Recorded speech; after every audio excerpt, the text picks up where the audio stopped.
굉장히 선교의 개념을 잡는데 중요하거든요. 그래서 이제 오신 여러분 감사하고 또 하여튼 복 받으실 겁니다. 네, 우리 구약이 그냥 이스라엘만 위해서 써진 책이 아니라고 그랬죠. 구약의 내용을 살펴보면 벌써 이미 하나님이 이스라엘을 통해서 열방에 복 주시려고 하고 이스라엘을 증인으로 삼으셔서 모든 민족에게 그 복을 전달하려고 하시는구나, 이거를 알 수 있었습니다. 자, 이제 오늘은 선교의 완성에 대해서, 그렇죠, 이제 신약 성경을 통해서 선교가, 지난 시간에 선교가 어떻게 시작됐는지, 그 근원이 뭔지를 살펴봤고, 오늘은 선교가 어떻게 끝나는가, 이것을 이제 좀 살펴보겠어요. 여러분, 선교가 끝나는 거에 관심이 있죠, 우리? 선교가 어떻게 끝날까? 그냥 주구장창 이렇게 계속 우리는 살다 죽고 하면서 선교를 하는 것인가? 선교가 어떻게 끝나지? 어떤 모습으로 끝나지? 이게 이제 궁금합니다. 그래서 선교의 시작과 끝을 보면 내가 지금 어디쯤 있고 뭘 해야 되는지를 알 수 있기 때문에 오늘 이 얘기가 중요하겠죠. 자, 성경은 여러분 무슨 책이라 그랬죠, 우리가? 하나님의 사랑 이야기. 근데 지난 시간에 우리가 선교 이야기구나 이렇게 했어요. 성경은 분명히 하나님의 사랑 이야기, 성경을 읽으면 하나님의 사랑이 우리 마음에 뜨겁게 옵니다. 그런데 그 사랑이 그냥 막연한 사랑은 아니에요. 두 사람이 연애하는데 그냥 막연하게 계속 연애만 한다, 그런 건 아니죠, 그죠? 뭔가 목적이 있죠.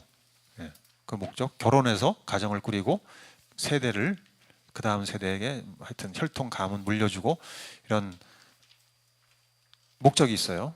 마찬가지로 하나님도 우리를 사랑하시는데 그냥 막연하게 사랑한다 하는 것이 아니고 목적이 있어요. 뭔가 이루시려고 하는 거죠. 하나님이 우리를 통해서 우리를 사랑하심으로 뭔가 이루시려고 하는, 타락한 저주 가운데 있는 우리 인간을 구원하셔서 뭘 하시려고 하는 그 계획이 있으세요. 그래서 이제 성경은 사랑 이야기시면서 선교 이야기다, 이거죠. 그래서 이 성경이 말하는 선교를 잘 아는 것이 중요합니다. 선교, 그러면 대강 해외로 나가는 것, 가끔 선교 헌금하는 것, 선교지를 위해서, 선교사를 위해서 우리가 일주일에 한 1분, 2분 기도하는 것, 이게 선교. 바자회하고 이런 것들이 이제 선교일까? 이거는 선교 활동이라 그래요. 선교 활동. 영어로는 미션즈라 그러죠. S를 붙여가지고 미션즈, 선교 활동들, 여러 선교 활동들. 그럼 내가 선교 활동에 참여하면 선교를 하는 것인가? 그게 아닐 수도 있어요. 내가 단기 선교 일주일 오래 다녀왔다, 그러면 선교를 한 것인가? 선교를 하는 것인가? 선교 활동을 한 거죠, 일주일. 그런데 선교는 안 하고 있을 수도 있어요. 그럼 선교는 뭘까요? 그 선교를 알아야 됩니다. 그래서 선교를 성경 전체를 통해서 딱 이렇게 개념을 잡고 있어야 돼요. 선교가 뭔지에 대한 전체 개념을 내가 갖고 있어야 내가 선교를 하고 있는지 안 하고 있는지를 알 수가 있습니다. 우리가 보통 얘기하는 선교할 때 대부분 선교 활동을 얘기해요. 해외에 잠깐 나갔다 오는 것. 근데 그것은 선교의 큰 정의는 아니에요. 여러분, 우리가 그러면 다른 나라에 가야만 선교일까요? 그건 이제 좁은 의미의 선교, 해외 선교 이렇게 얘기하는데, 다른 나라를 가야만 그러면 선교일까? 그렇지 않아요. 그럼 우리 해피데이를 왜 해요? 그냥 무조건 다른 나라를 가지? 그런데 여러분, 해피데이가 선교일까요, 아닐까요? 선교예요. 하나님을 모르는, 하나님을 거부하는 사람들이 모인 곳이 선교지예요. 그러므로 이 동네 방배동도 아직 하나님 모르는 사람 너무나 많고, 우리 직장에도, 하물며 우리 가정에도 하나님 모르는 사람이 있죠? 우리 가정이 선교지예요. 자, 선교란, 그래서 좀 더 크게 정의를 내리자면은 창조 세계 전체를 향한 하나님의 궁극적인 목적. 창조 세계를, 하나님이 창조하셨죠. 창조 세계 전체를 향한 하나님의 궁극적인 목적이 뭐냐? 구속과 새 창조잖아요.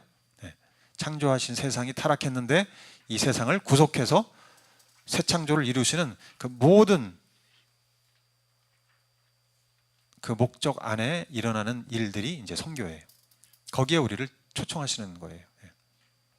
그럼 하나님이 구속하시고 새 창조 일으키는 모든 일에 내가 동참하면 그게 선교가 되는 겁니다. 그러니까 하나님이 구속하시고 새 창조를 일으키는 모든 일,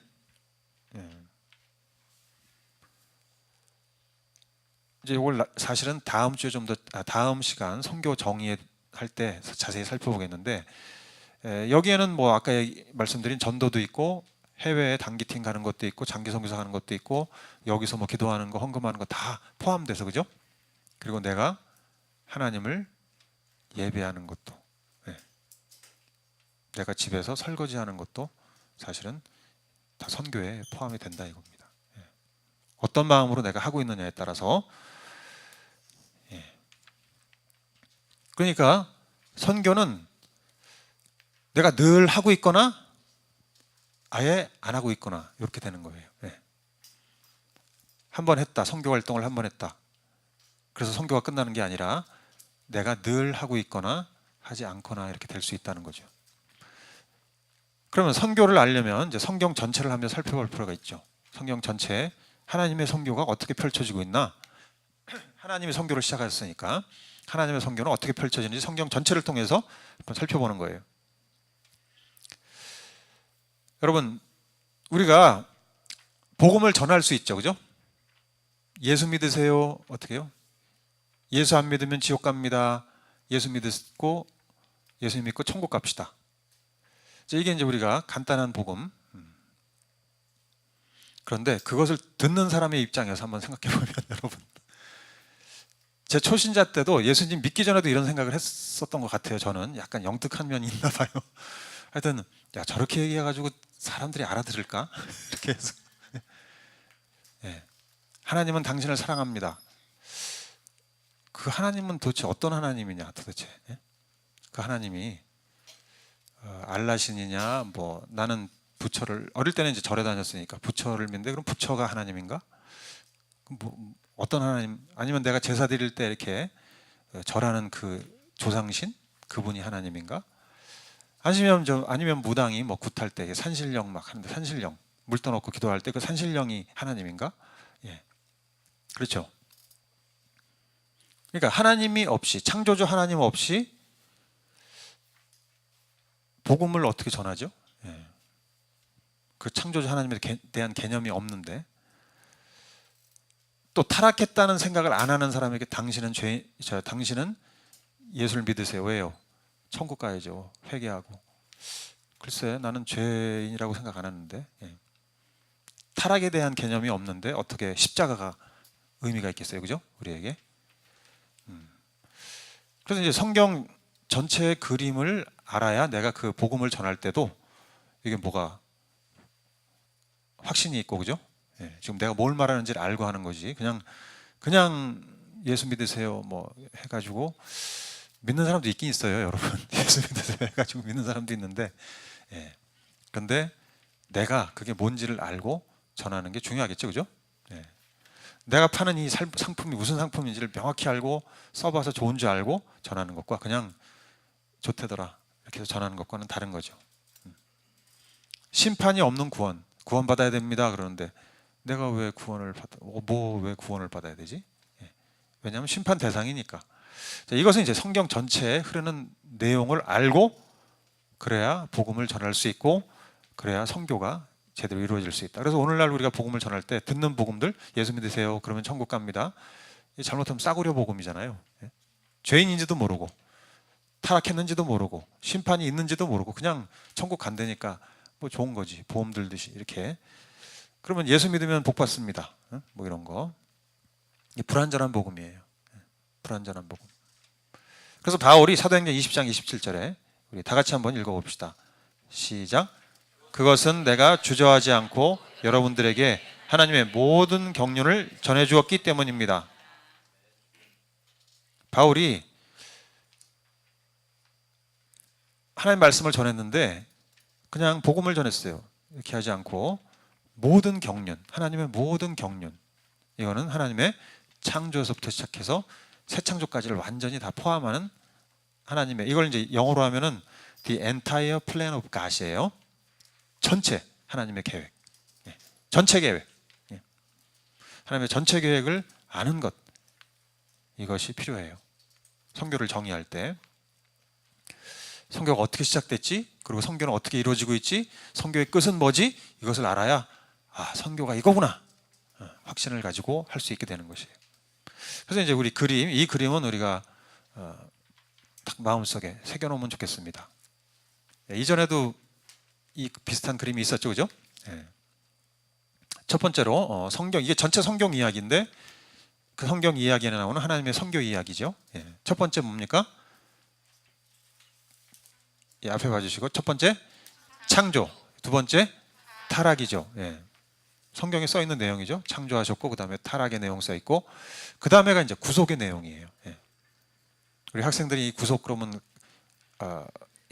뭐 감옥 이런 거 생각하지 말고, 요 구속이 뭐예요? 우리 재영 형제, 구속이 영어로 뭐죠?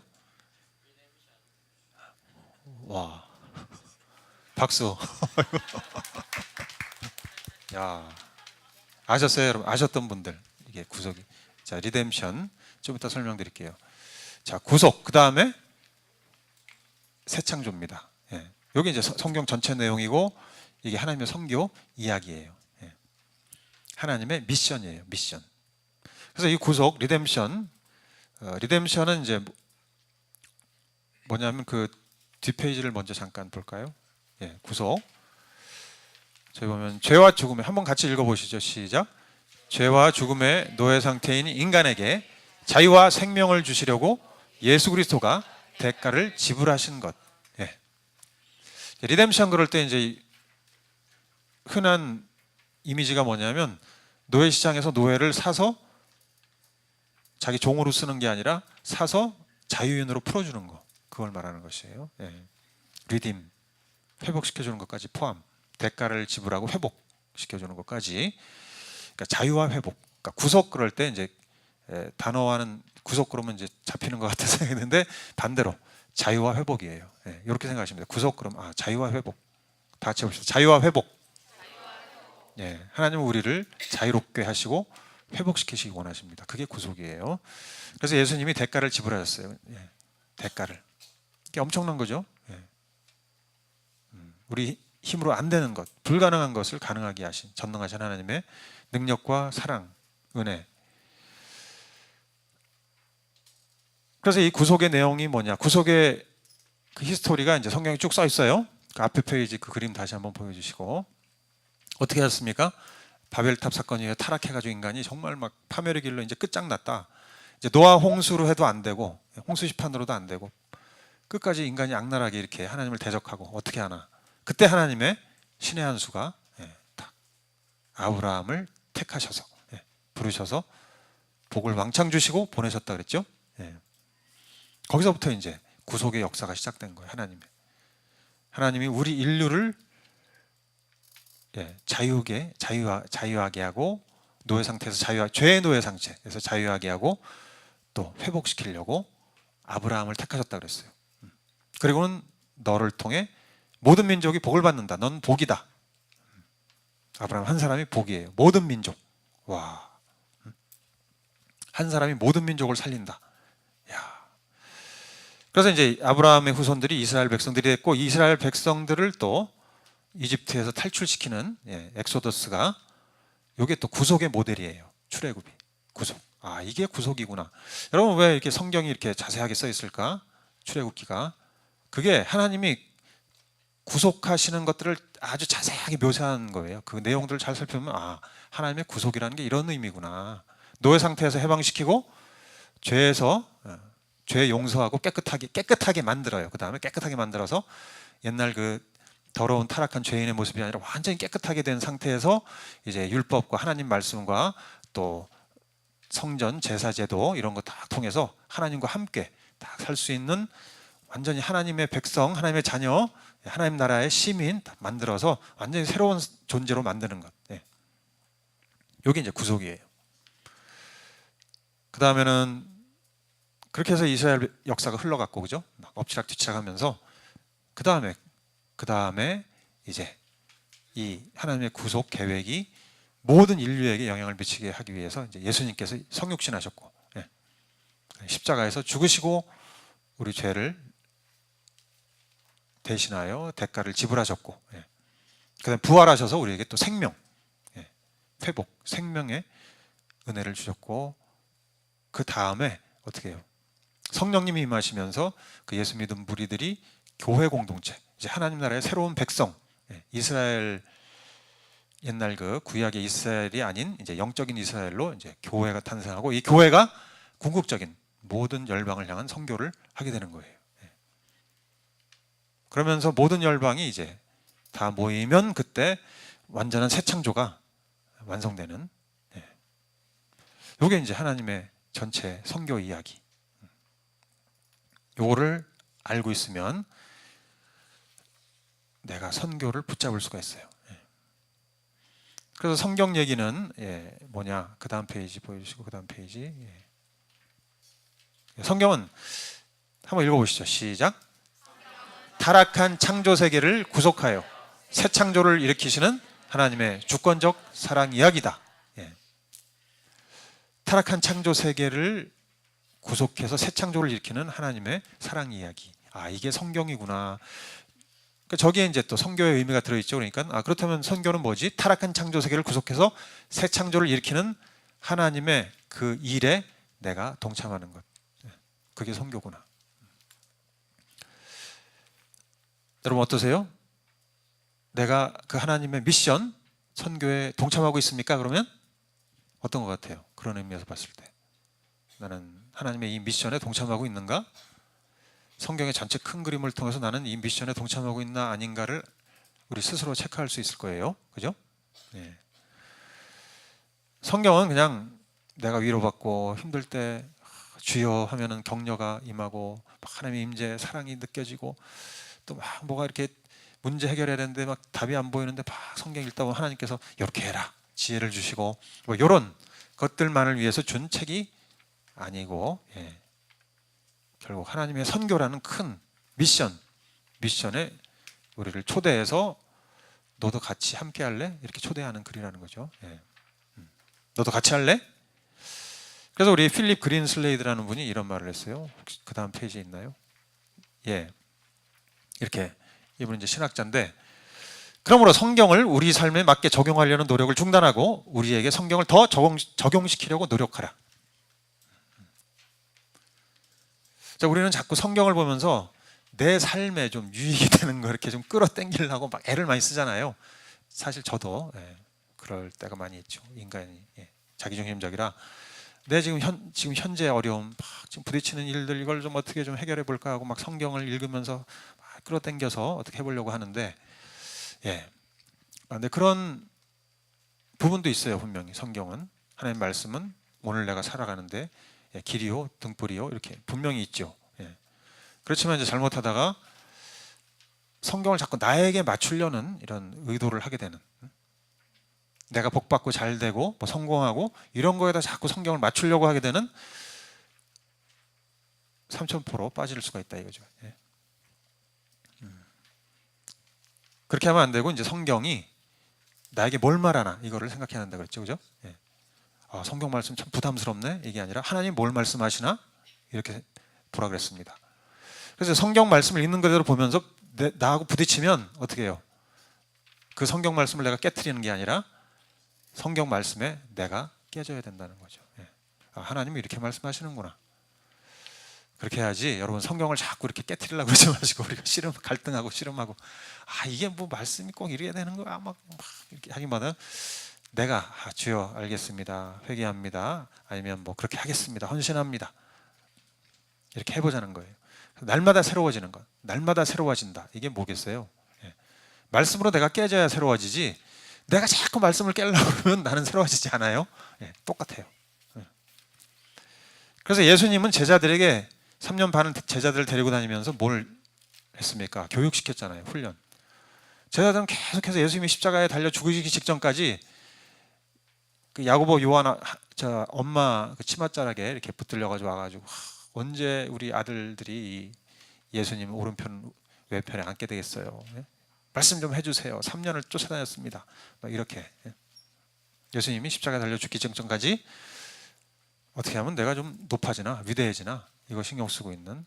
그래서 예수님은 니네들의 사업, 나를 믿으면 니네 사업이 잘 된다, 복 받는다, 그런 믿음을 발휘하지 말고 말씀하시면서 너희도 하나님의 사업에 동참할 수 있다는 그 믿음을 가져라 이렇게 말씀하시는 거예요. 믿어라. 믿으면 뭐 다 된다. 겨자씨만한 믿음. 이게 뭐겠어요? 믿으면 네가 원하는 거 다 이루어져. 이런 뜻이 아니고 믿으면 하나님의 사업이 이루어진다. 네가 동참한 그 하나님의 사업이 이루어진다. 그 뜻이에요. 그래서 이 성경을 전체 큰 그림을 가지고 성경을 이렇게 해석하고 믿는 게 필요합니다. 그래서 이 성교관이 있어야 이 성경 말씀도 제대로 나에게 적용이 될 수 있어요. 아버지의 뜻이 하늘에서 이룬 것 같이 땅에서도 이루어집니다. 무슨 뜻이라고요? 하나님이 하세요. 내가 뭐 할 수 있겠어요? 그런 뜻이 아니고 아버지의 뜻이 땅에서 이루어지는데 그 땅에서 이루어지는 그 일을 어떻게 해요? 나를 통해서 하소서. 예수님이 그거 말씀하시는 겁니다. 아버지의 뜻이 하늘에서 이룬 것처럼 땅에서도 이루어지길 원합니다. 어떻게? 나를 통해서. 나를 드립니다. 내가 헌신하겠습니다. 내가 하겠습니다. 같이 주님과 동역하겠습니다. 이런 뜻이에요. 그러니까 자꾸 하늘을 땅으로 끌어들이지 말고 성경 말씀을 나에게 이렇게 자꾸 이렇게 합리화시키지 말고 내가 성경 말씀 앞에 깨지고 변화되고 성경 말씀을 나에게 적용시키는 그런 훈련을 하는 거예요. 그게 이제 선교적인 삶이에요. 아시겠죠? 큐티를 할 때도, 성경을 읽을 때도, 기도할 때도. 그래서 하나님의 사업, 이게 성경 전체는 이제 하나님의 사업, 하나님의 미션이니까 거기에 내가 동참할지, 믿음을 발휘할지, 헌신할지 이거를 계속 이렇게 매일매일 체크하는 거예요. 큐티가. 어떠십니까, 여러분? 이런 얘기 들으니까 막 감동이 되죠. 막 와, 너무 좋아. 그래서 성경을 보실 때 꼭 그렇게 보실 수 있기 바랍니다. 구약 성경과 마찬가지로 신약 성경도 마찬가지죠. 이제 이 선교를 완성시키는 하나님의 선교 얘기. 신약 성경이야말로 선교 완성의 얘기니까. 그 신약학자 윌리엄 라킨이라는 분이 신약 성경은 새로운 선교 활동을 보여주는 선교서 문서다. 그렇죠? 예수님의 얘기, 복음서, 그 다음에 사도행전, 최초의 선교사들의 얘기, 또 서신서, 또 선교사들이 쓴 글들, 다 선교적인 내용들이에요. 자, 예수님 지난 시간에 이제 구약의 하나님을 얘기했고 오늘은 이제 신약. 하나님이 구약 시대에도 열방에 관심이 있었다는 거, 열방에 자신을 알리시려고 했다는 걸 우리가 배웠고 오늘은 이제 예수님이 열방에 하나님을 알리신 거, 그거 생각해 봅시다. 신약. 자, 성육신, 예수님은 선교사로 오셨다 그랬어요. 선교사로 오신 거죠, 그죠? 그 좋은 곳을 버리고 또 인간의 모습을 취하셨으니까. 우리가 아무리 강아지를 사랑해도 강아지 모습을 취하는 건 조금 부담될 수 있어요, 그죠? 아무리 막 물고 빨고 해도 그래, 나도 영원히 강아지가 돼서 너와 살고 싶다. 이렇게까지 사랑하지 못해요. 그런데 예수님은 그렇게 하신 거예요. 여러분, 예수님은 지금도 인간입니다. 부활하셔서 다시 하나님이 되신 게 아니고 하나님의 모습으로 돌아가신 게 아니라 부활하셔서 인간의 모습으로 계셔요. 하늘나라에 하나님 앞에 인간의 모습으로 있는 분 예수님이에요. 부활하셨기 때문에 최초로. 그래서 예수님은 진짜 인간이 되기로 작정하신 거예요. 와. 그 요한복음 1장 14절 그 말씀은 육신이 되어 우리 가운데 사셨다.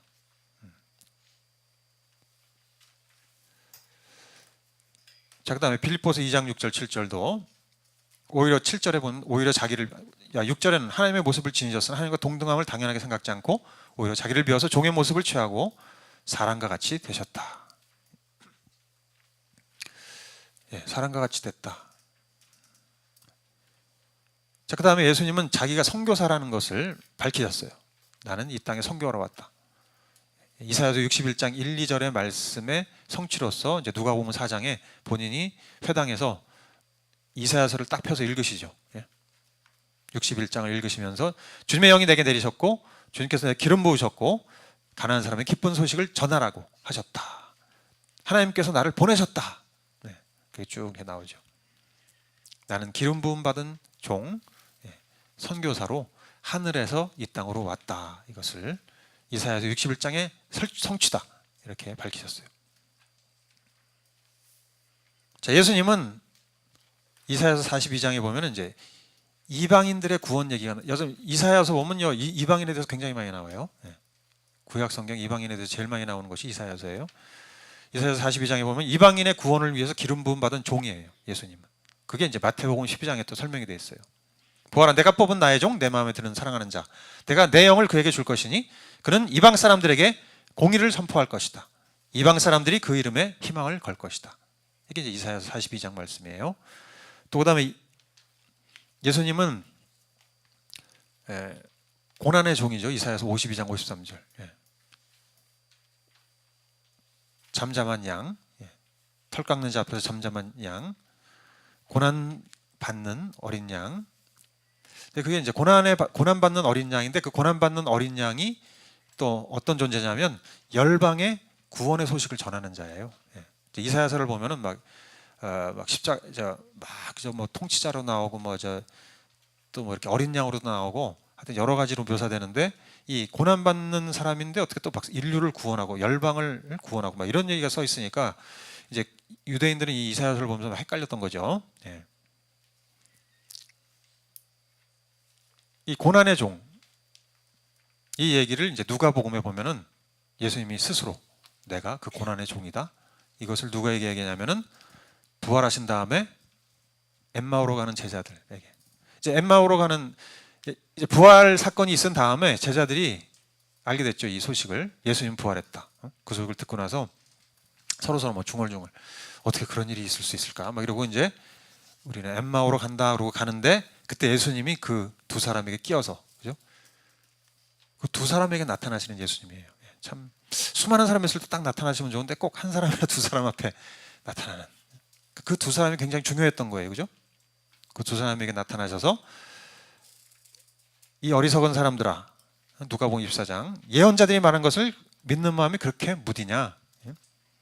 그리스도가 마땅히 이런 고난을 겪어야 자기 영광에 들어간다고 되지 않냐?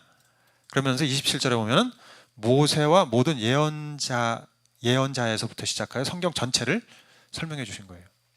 고난받는 종에 대한 얘기를 쫙 엠마오로 가는 그 길 동안에 몇 시간이었는지 모르겠지만 그 시간 동안에 계속 가면서 이렇게 성경을 펼쳐서 구약 성경을 펼쳐서 고난받는 종이 어떤 역할을 하는지에 대해서 설명을 해준 거예요.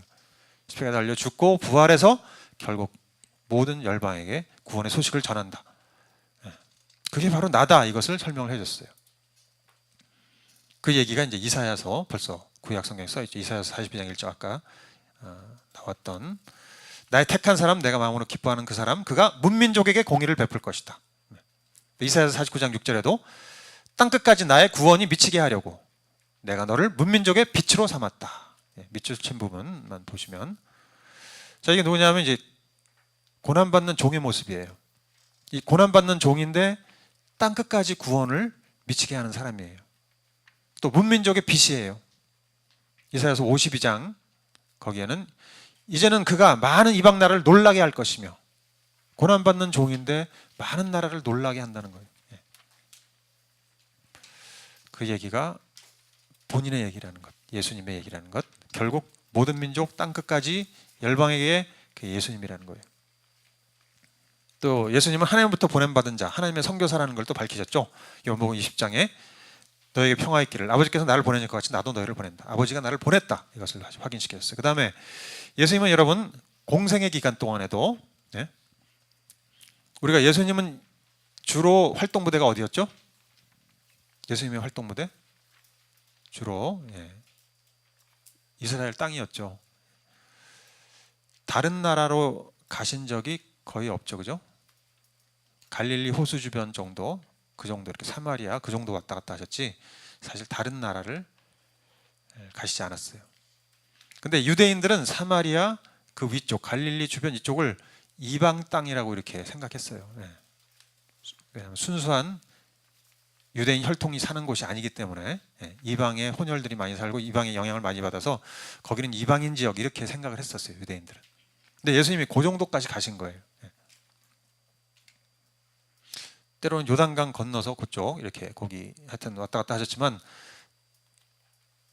이방 나라에 들어가신 적은 없으세요, 보니까. 그러면 우리는 예수님은 이스라엘만 위해서 활동하셨나? 이스라엘을 위해서 사역하셨나? 이렇게 생각할 수 있는데 그렇지 않고 예수님은 열방에 이미 관심이 다 있으셨고 계획이 있으셨어요. 근데 예수님은 의도적으로 말씀하실 때 나는 이스라엘 집에 잃어버린 양에게 간다 이렇게 하셨는데 그건 이스라엘 집에 잃어버린 양을 우선적으로 커버하신 다음에 그 다음에 열방을 향해서 계획을 펼치겠다 그런 의도라는 거죠. 먼저 이스라엘에게 그 다음에 이방인에게 이스라엘을 회복시킨 다음에 예수님이 다니면서 메시지 선포하고 뭐 부흥회 하시면서 이스라엘의 각성을 일으킨 거예요. 이제 메시아 운동을 일으키기 시작하는 거예요. 그 다음에 이제 그게 어느 정도 되면 그 다음에는 이방인들 교회를 일으켜서 열방으로까지 이제 복음이 전파되도록 그런 의도를 가지신 거죠. 그래서 예수님이 이제 이스라엘 땅에서도 사역하실 때 실은 이방인들 사역도 하셨어요. 그리고 이방인과의 경계를 허무셨어요. 그리고 더 나아가서 유대인들에게 너네 교만하지 마라. 너네 모든 특권을 뺏어서 이방인들에게 줄 거야. 이렇게까지 얘기하셨어요. 그래서 사실은 결국은 미움받고 십자가에 달리시게 되는 거죠. 여러분 로마 백부장 얘기 아시잖아요. 로마 백부장의 하인. 백부장이 와서 예수님께 우리 하인이 죽게 됐습니다. 좀 살려주세요. 그때 이제 예수님이 나는 이스라엘에게만 관심이 있다 이렇게 하지 않으시고 그 하인을 살려주시죠, 그죠? 그러니까 이방인과의 경계선을 이렇게 허무세요. 그러면서 이 로마 백부장의 믿음을 칭찬하세요. 야, 너는 이방인인데 어떻게 이렇게 유대인보다 더 믿음이 좋네? 그 다음에 이제 가다라 지방에 귀신 들린 자, 그 수천 마리 귀신, 군대 귀신 들린 자 있잖아요. 마가복음 5장에 나오는데 이 귀신 들린 자는 여러분 유대인일까요? 아니에요. 이방인이에요. 그 동네가 그 갈릴리 호수 주변에 가다라 지방이라고 있는데 하여튼 이방인 지역이라고 유대인들은 생각한 곳이고 이 사람은 유대인이 아니었어요. 근데 예수님이 이 사람을 고쳐준 다음에 뭐라고 그러세요? 마가복음 5장 19절에서 20절 네 집으로 가서 가족에게 주님의 은혜를 얘기해라. 그래서 그가 떠나가서 예수께서 자기에게 하신 일을 데가볼리에 전파하였다. 여러분 데가볼리가 뭐 데카폴리스인데 갈릴리 호수 주변에 10개의 도시예요. 여기는 헬라인들이 사는 도시예요. 주로 이방 지역이에요. 그러니까 여러분 최초의 선교사가 누구였어요? 사실은 최초의 이방인 선교사 이 귀신 들린 사람이에요. 예수님이 아니고 그렇죠. 예수님은 이제 근원적인 선교사시고 최초의 이방인 선교사가 이 귀신 들렸던. 그럼 이런 얘기를 보면 은혜가 되는 거죠, 그죠? 선교사 아무나 할 수 있구나, 그죠? 귀신 수천 마리의 귀신이 들렸어도 할 수 있구나. 예수님에 의해서 완전히 자유케 되면 선교할 수 있구나. 여러분 다 사역자 되실 수 있어요, 그죠? 우리는 여기 계시면 뭐 귀신 뭐 보통 한두 마리 정도지 우리는 수천 마리는 아니잖아요, 우리는 귀신. 그러니까 우리 하만수 가서 다 이렇게 쫓겨내고 몰라 아직도 들어있을지도 몰라. 그러니까 이상한 반응을 보이지 우리가. 하여튼 그런데 하여튼 너무나 은혜롭죠. 이런 사람도 선교할 수 있구나. 그다음에 이제 예수님이 성전 청소해요, 그죠? 막 성전을 뒤엎어요. 그러면서 뭐라고 하세요? 여기는 어떤 기도의 집? 만민이 기도하는 집이야. 너희는 완전히 여기를 강도의 소굴로 만들었어. 이거 왜 만민이 기도하는 집이라고 하셨을까? 이제 그렇게 될 거라서. 이제 성전이 만민이 기도하는 집이 될 거라서. 그 성전은 누구예요? 사실은 예수님이니까 만민이 내 안에서 기도할 것이다. 그리고 이제 아주 극단적인 얘기, 포도원 농부의 비유. 이 포도원 농부 비유는 주인이 포도원을 이제 청지기들에게 맡겼는데 이들이 제대로 못했죠. 예. 그래서 이 주인이 화가 나서 이 청지기들을 몰아내고 다른 사람들을 이제 그 포도원을 가꾸도록 맡기는데 그 다른 사람들이 누구예요? 이방인들이라는 거예요. 이방인들. 마태복음 21장 43절 보면은 한번 읽어볼까요? 21장 43절 마태복음 앞에 있으니까 나는 너희에게 말한다. 하나님께서는 너희에게서 하나님 나라를 빼앗아서 그 나라에 열매를 맺는 민족에게 주실 것이다. 예. 하늘나라를 뺏어서 이방 민족에게 줄 거야. 유대인들아, 알겠지? 예. 너무 기분 좋은 말씀 막 이렇게 듣기에 여러분 딱 누가 와서 네 거 다 뺏어서 다른 사람 줄 거야. 예. 가끔가다 우리 어릴 때 부모님이 네 거 다 뺏어서 동생 준다 막 이런 얘기 이런 얘기 비슷한 거죠. 이제 예. 벌써 예수님은 열방에 대해서 모든 민족에 대해서 생각을 하고 계신 거예요.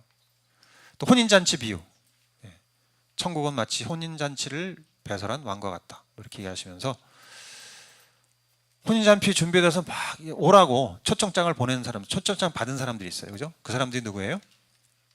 초청장을 받은 사람들, 정식 초청장을. 유대인들이죠. 유대인들. 근데 자격이 없다 그래요. 받을 만한 혼인잔치에 참석할 자격이 없다. 이 사람들은. 야, 이렇게 혼인잔치를 우습게 알고 뭐 이런 사람들이 다 있어. 안 되겠다.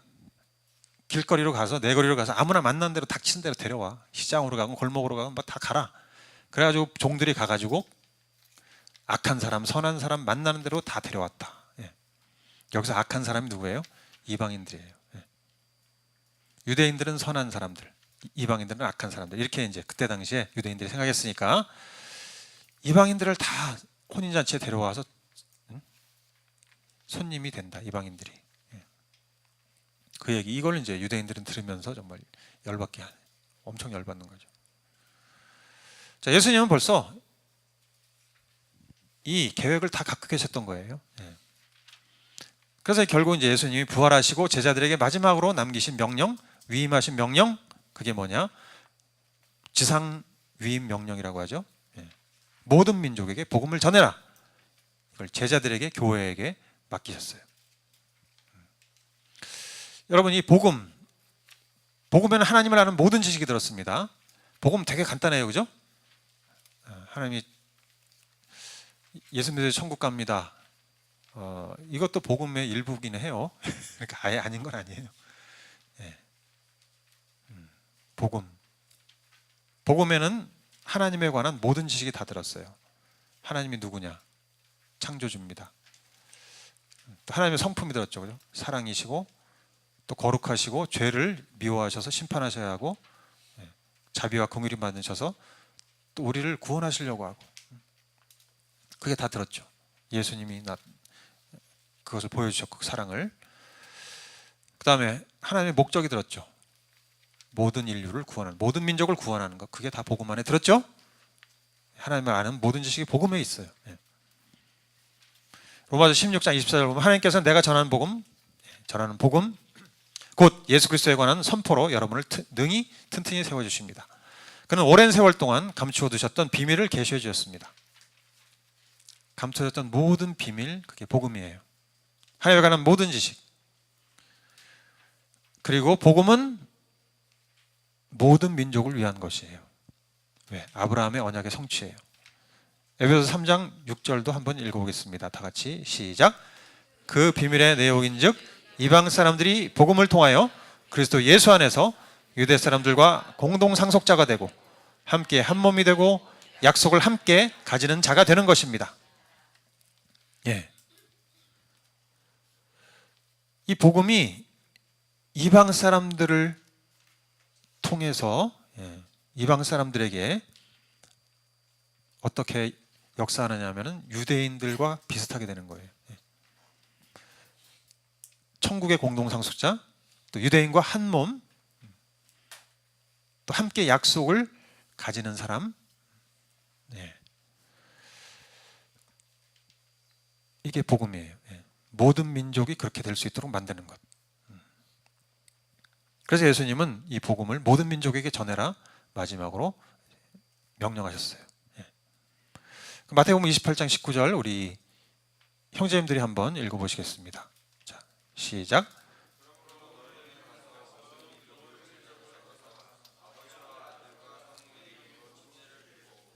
예. 자, 모든 민족을 제자 삼아라. 또 마가복음 16장 15절 우리 자매님들이 한번 읽어보실까요? 시작.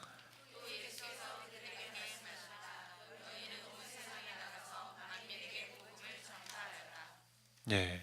누가복음 24장은 우리 학생들, 예. 나는 학생이다. 대학생 이하 모든 사람들이 읽었습니다. 시작.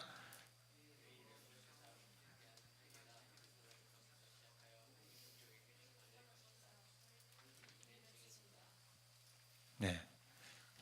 한 2명밖에 없는 것 같지? 학생이. 재영이 목소리가 제일 크고, 예, 야. 그래요. 누가복음, 요한복음에도 우리 다 같이 한번 읽어보겠습니다. 시작. 예수께서 다시 그들에게 말씀하셨다. 너희에게 평화가 있기를 빈다. 아버지께서 나를 보내신 것 같이 나도 너희를 보낸다. 이렇게 말씀하신 다음에 그들에게 숨을 불어넣으시고 말씀하셨다. 성령을 받아라. 너희가 누구의 죄든지 용서해주면 그 죄가 용서될 것이요 용서해주지 않으면 그대로 남아있을 것이다. 예. 너희가 용서해주면 용서받고 용서해주지 않으면 그대로 남아있다. 이게 뭐겠어요? 결국 복음을 전해라 그거죠. 복음을 통해서 용서를 받게 해라. 내가 너희를 보낸다. 사도행전 1장 8절도 마찬가지. 그러나 성령이 너에게 내리시면 너희는 능력을 받고 예루살렘과 온 유다 사마리아에서 그리고 마침내 땅 끝에까지 이르러 내 증인이 될 것이다.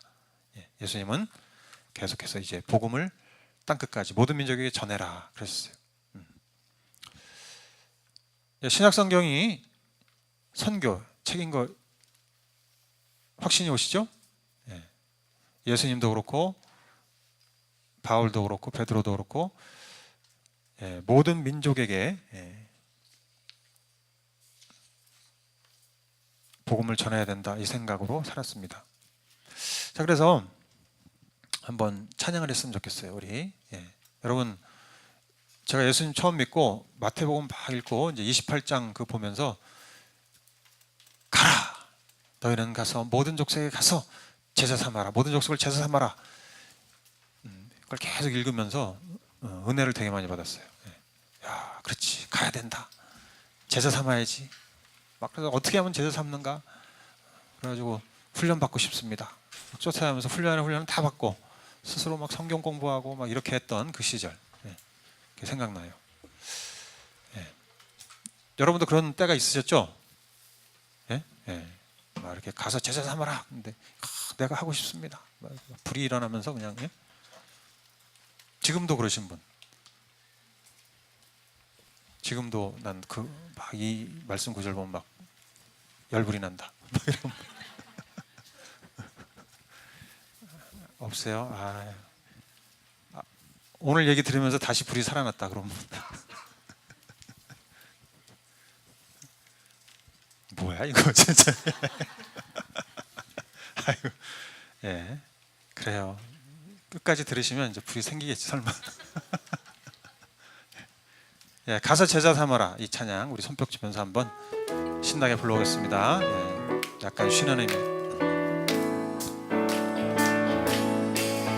갈릴리 마을 그 숲속에서 주님 그 11 제자 다시 만나시사 마지막 그들에게 부탁하시기를 너희들은 가라져 세상으로 가서 제자 삼아라 세상 모든 사람들 세상 모든 영혼에게 달렸나니 가서 제자 삼으라 나의 길을 가르치라 내가 너희와 항상 함께 하리라. 갈릴리 마을 그 숲속에서 주님 그 11 제자 다시 만나시사 마지막 그들에게 부탁하시기를 너희들은 가라 전 세상으로 가서 제자 삼으라 세상 모든 사람들을 세상 모든 영혼에게 달렸나니 가서 제자 삼으라 나의 길을 가르치라 내가 너희와 항상 함께 하리라. 우리 옆에 사람 보면서 가서 제자 삼아라. 가서 제자 삼아라 세상 모든 사람들을 세상 누구한테 달렸다고요? 손가락 치면서 누구한테? 내게. 나는 아니야. 너한테. 가서 제자 삼아라 나의 길을 가르치라 내가 너희와 항상 함께 하리라. 아멘. 예. 야, 내가 너희와 항상 함께 한다. 이거 어마어마한 약속이에요. 예. 임재의 약속, 임재. 이면이 동생 임재 말고 주님의 임재의 약속. 주님이 나와 함께 하신다. 맨날 네 복을 위해서 기도하고 할 때 내가 함께 한다. 네 성공을 위해서 함께 한다 그 뜻이 아니고, 그죠? 예. 제자 삼으러 가면은 영원히 너와 함께 해. 내가 그 미션, 왜 예수님이 이렇게 얘기하는지 좀 이제 이해가 되시죠? 이 미션을 향해서 예수님이 우리를 초청하셨고 구원하셨고 부르셔서 어떻게 택하시고 복 주신 다음에 보내시는 미션을 위해서 내가 택함 받았구나. 나는 그 일을 할 때 주님이 나와 함께 하시는구나. 그래서 나 같은 보잘것없는 자를 통해서도 엄청난 역사를 하시는구나. 그걸 이제 믿을 수 있는 거예요. 예. 예. 하여튼 신나게 우리 참 선교했으면 좋겠습니다. 자, 그다음에 이제 예수님이 열방에 하나님을 알리셨고, 그다음에 교회가 열방에 하나님을 알리죠. 그래서 베드로와 초대교회 보면은, 여러분 베드로는 수제자고 어떻게 보면 초대교회의 기둥이에요. 예, 예수님의 수제자면서 초대교회의 기둥. 그러니까 엄청난 사람이에요. 그러니까 이분이 어떻게 생각하고 어떻게 말하느냐에 따라 교회가 움직이는 거예요. 예? 네. 그렇죠. 영향력, 파워가 얼마나 있었는지. 이분이 이제 오순절날 성령님 임하시고 첫 설교를 해요. 대중들 앞에서 첫 설교를. 이 첫 설교가 이게 굉장히 중요하잖아요. 그죠? 첫 설교 때 어떻게 얘기해요? 사도행전 2장 39절 보면 이 약속은 여러분과 여러분의 자녀와 또 멀리 떨어져 있는 모든 사람, 곧 우리 주 하나님께서 부르시는 모든 사람에게 주신 것입니다. 여기서 이 약속은 우리 이스라엘 유대인들 우리들에게 주신 것입니다. 좋죠, 여러분, 좋죠. 이렇게 한 게 아니고 멀리 떨어져 있는 모든 사람, 하나님이 부르시는 어디 땅끝에서든 어디든 부르시는 그 모든 사람을 위해서 주신 것이에요. 그러니까 그 땅끝에 있는 이방인들은 굉장히 기쁘겠지만 유대인들은 뭐야? 이렇게 되낼 수 있는. 그러니까 완전히 이 패러다임을 전환시키는 메시지를 한 거예요, 베드로가. 이 약속, 언약. 유대인들이 언약을 굳게 믿었는데 새로운 언약이다 그러면서 이 언약은 모든 민족에게 유효하다 이렇게 하니까 깨는 거죠, 기존 패러다임을. 그런데 참 놀라운 사실은 이렇게 설교한 베드로가 어떻게 했어요? 네?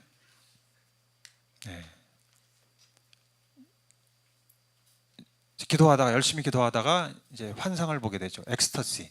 성경은 이제 엑스터시에 빠진다고 그래요. 여러분 기도하면서 엑스터시에 빠지십니까? 기도하면서 엑스터시에 빠지시기 바랍니다. 저는 보니까 제가 요 최근에 좀 그런 일이 별로 없네요. 이제 기도하면서 막 몰입하고 막 황홀하고 막 주님 체험하고 느끼고 임재를 느끼고 막 이렇게 하는 그 시간. 근데 이제 베드로는 막 배고픈데 기도하다가 이 엑스터시에 빠졌어요. 이제 막 황홀경에 빠졌다 그랬죠. 환상에 이제 부정한 짐승들이 이렇게 보자기에 쌓여서 내려오는 거, 그죠? 그래서 음성이 들리고 베드로야 먹어라. 그래서 어떻게 해요? 주님 못 먹죠. 이거 부정한 음식이에요. 율법 제 22조 1항 딱 보면은 이런 부정한 음식 먹지 말라. 주님 다 아시면서 이거 왜 이래 하시나. 또 두 번째 이게 보자기가 쫙 내려오고 베드로야 먹어라. 안 돼요 주님, 안 돼. 이렇게 다. 여러분 3번이나 이걸 부정을 했단 말이에요. 분명히 본인이 설교는 모든 이방인들에게 이 약속이 주어집니다 막 이렇게 했는데 정작 안 돼, 그래도 안 돼, 이건 아니야, 우리 유대인들 거야, 이렇게 생각하고 있는 베드로. 여러분 그래서 내가 지식으로 알고 있는 거 있잖아요. 내가 알고 있다고 해서 내가 믿는 거예요? 난 알고 있으니까 믿는 거다. 난 다 알아. 다 알아. 그래서 믿는 걸로 이제 착각하는, 그 정말 위험한 거예요, 그죠? 다 알아서 믿는다고 이제 생각은 하는데 행동은 안 나오는 거. 이거 정말 위험한. 이제 베드로처럼 고집부리고 안 돼요. 이건 뭐 아니잖아. 더 나아가서 유대인들처럼 종교인, 종교화, 화석. 이거 정말 무서운 거예요. 그럼 하나님 말씀이 오던 정말 성령님의 역사가 일어나던 아무 감흥도 없고 반응을 안 해. 여러분 쉽게 기도가 좋은 거죠, 그죠? 큐티 좋은 거죠. 근데 안 해. 지식 들어서 뭐 엄청 많이 알아. 큐티는 이런 거고, 뭐 기도는 이런 거고, 말씀 막 그냥 안 해. 이러면 이제 종교화 되는 거라는 거죠.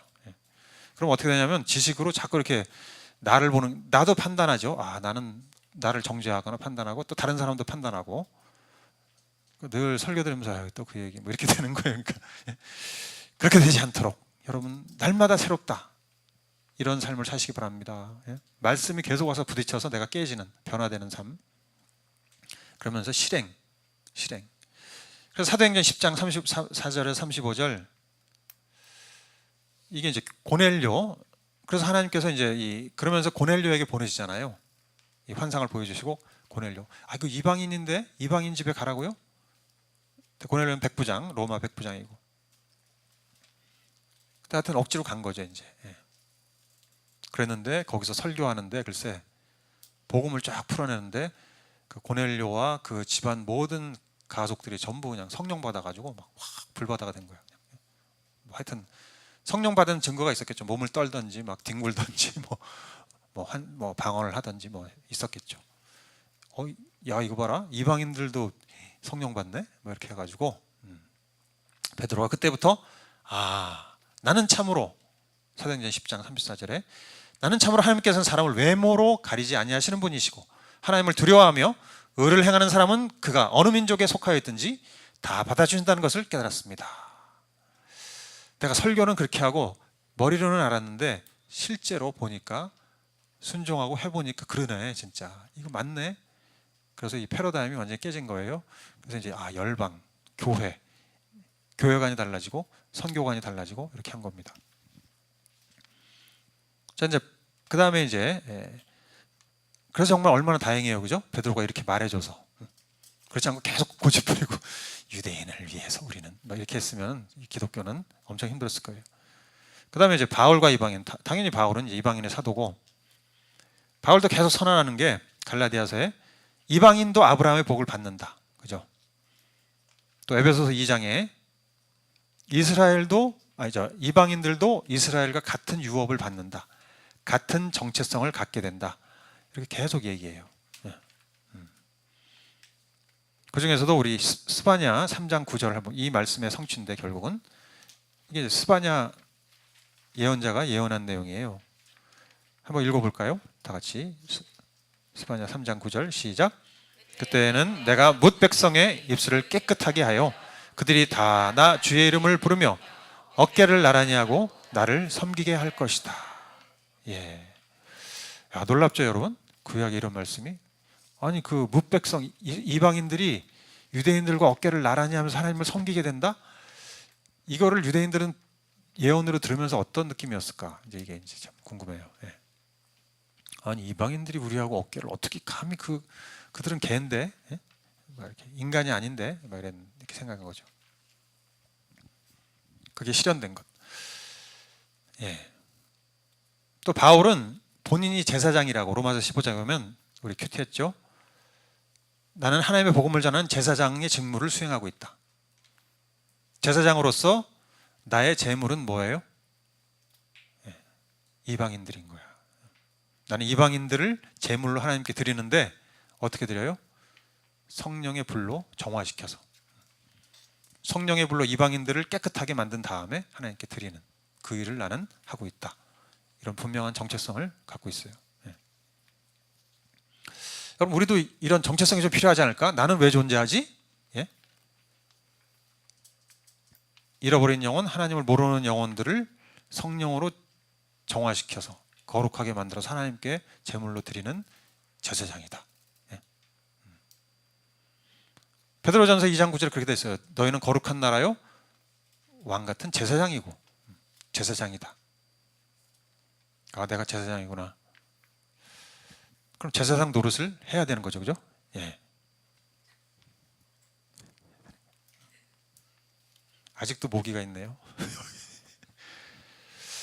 자, 그래요. 그래서 교회. 그러면서 이제 바울은 교회관을 정립하는데, 이 교회에 대해서는 나중에 더 얘기하도록 하죠. 예. 근데 잠깐 살펴보면, 여러분 그래서 이 교회는 어떤 곳이냐? 결국 예수님이 열방의 복음화를 위해서 교회를 세우신 거예요. 예. 이스라엘 분야 열방의 복음화를 해서 결국 교회를 세우시고, 교회의 역할은 이 예수 그리스도를 전하는 것인데, 그래서 전하기 위해서는 가야 되죠, 그죠? 가야 돼요. 근데 그걸 갖다가 이제 원심적인 선교라 그래요. 원심적 선교, 가는 것, 바깥으로 계속해서 멀리까지 가는 것, 이게 이제 원심적 선교. 그런데 교회는 꼭 원심적 선교만 하는 게 아니라 구심적 선교도 해요. 예. 이방인들을 오게 하는 것도 하는 거예요. 예. 어디로? 성전으로, 예수님께로 오게 하는 것. 그래서 같이 예배드리게. 예. 그러니까 우리가 평상시에 원심적 선교를 하는 거예요. 직장에서, 동네에서 움직이면서. 예. 여러분 내가 장사만 하고 있다, 난 지금 이 시간에 장사만 해, 돈만 벌어, 그러면 너무 고달파요. 삶이. 난 지금 제가 그래서 사실은 건축을 내려놓은 거예요. 예. 맨날 이렇게 그림만 그리다가 죽을 건가? 그 너무 좋고 하고 싶고, 예, 재밌고 밤새서 막 했던 건데, 재밌지만 지금도 재밌어요. 예. 그렇지만 내가 이렇게 하다가 인생이 끝날 건가? 그래서 내려놓은 거예요. 뭔가 좀 선교와 관련된 거 하고 싶고, 예, 하나님의 선교와 관련된 거. 이제 내가 일하면서도 난 지금 선교하고 있다, 이렇게 생각하고 하는 것과, 그죠? 난 그냥 돈 벌어야 돼서 어쩔 수 없이 일만 하고 있어, 이렇게 생각하는 것과 완전히 다릅니다, 그죠? 집안일 하면서, 설거지 하면서, 친구들 만나서 계속 수다 떠는데 난 지금 무료하고 피곤하고 스트레스 해소를 위해서 친구들 만나서 이렇게 있는 거야, 이렇게 생각하는 것과, 난 선교를 하고 있는 거야, 친구들 만나서, 이렇게 생각하는 것과. 자, 그래서 우리는 삶의 현장으로 가는 것이에요. 그게 이제 원심적 선교죠, 그죠? 직장으로 가고, 하여튼 이 동네 어디 개 모임을 가든 하든 동아리 모임을 가든 이제 원심적 선교를 하고 있는 거고, 그 다음에 구심적 선교, 그 다음에 그들을 와라, 초청해서 교회에 와서 같이 예배드리는 것, 예수님께로 인도하는 거예요. 여러분 그래서 이 해피데이 우리가 하는 것이 이 원심적 선교를 구심적 선교로 돌리는 거죠, 그죠? 그리고 평상시 했던 선교를 이렇게 원심적인 예수님께로 그들을 모으는, 열방이 예수님께로 오게 하는, 그게 이제 해피데이인 거예요. 그래서 얼마나 우리가 선교를 잘하고 있나 평가받는 날이 해피데이입니다. 그래서 우리 한 5주 남았는데 좀 열심히 해볼 수 있길 원합니다. 자, 그 다음에 이제 클라이막스인데, 그러면 선교의 완성. 그럼 우리는 계속해서 이렇게 복음을 전하고 땅끝까지 가야 되나? 그게 아니고 끝이 있어요, 그죠? 끝날 때가 있어요. 여러분 해피데이 끝나는 날이 있습니다. 야, 저도 얼마나 그날을 기다리는지 피곤해 죽겠어 그냥. 예. 하기 싫다는데 막 억지로 해야 되고 막 그냥 막 이게 아이디어를 쥐어짜도 이제 더 이상 나올 게 없어서 그냥 이렇게 대충 하는 걸 대충이라 그러면 안 되고 하여튼 여러분, 그러니까 누가 이 참신한 사람들이 일어나야 돼요. 그래서 정말 선교에 불 받은 사람들이 다음 세대가 청년들이 우리가 하겠습니다 이래야 되는데 다 이렇게 그냥 이렇게 하면 안 되지. 그래서 우리 준모가 있잖아, 그지? 준모. 준모는 하나님의 선교에 동참하고 있나?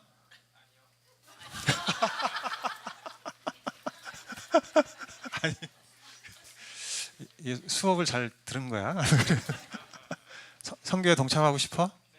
이거 뭐, 그러니까 아직은 이 내용을 이해할 단계는 아닌 거예요. 하여튼 그래도 그 마음이 있다는 거가 대단한 거야. 와, 우리 준모 할렐루야, 화이팅. 야, 너무 기뻐요. 그래서 뭘 해야 되는 거지? 그 다음에 선교의 완성. 선교가 어떻게 끝나느냐, 언제 끝나느냐. 저도 좀 끝내고 싶은데 이제 좀 쉬고 싶고. 언제 끝나요? 예수님이 다시 오실 때가 끝나는 날이야. 좀 빨리 좀 오셨으면 좋겠죠? 이 피곤한 삶을 좀 끝내고 싶다. 그럼 다시 오실 때는 다시 십자가에 달려 죽으시러 오시는 게 아니고 심판하러 오시는 거죠. 그래서 여러분, 심판이 있다, 이것도 어떻게 보면 복음이에요. 심판. 이거 무서워. 어떻게 하나님이 심판을 하셔? 그게 아니고 심판도 복음이라는 것. 왜? 누구를 심판해요? 예수님 오셔서? 누구를 심판하세요?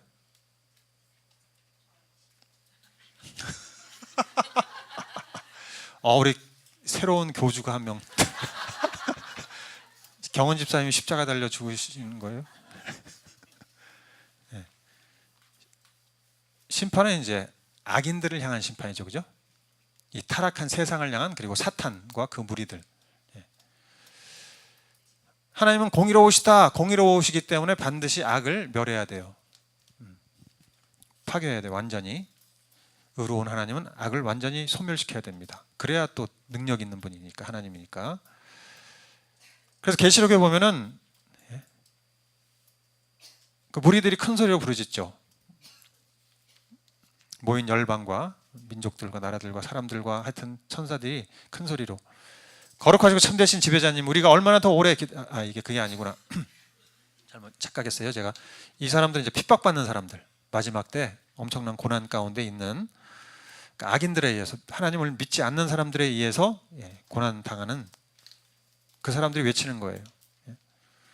도대체 우리가 얼마나 더 오래 기다려야 지배자님께서 땅 위에 사는 자들을 심판하시어 우리가 흘린 피의 원한을 풀어주시겠습니까?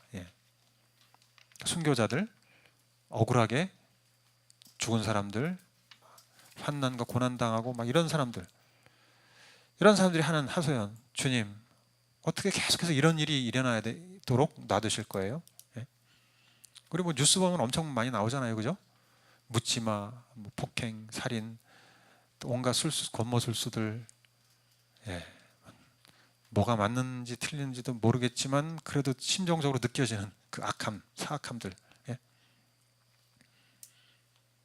이 원한을 어떻게 이걸 풀어주나. 이게 기도예요. 사실 여러분, 이게 기도예요. 성도들의 기도, 또 순교자들의 기도.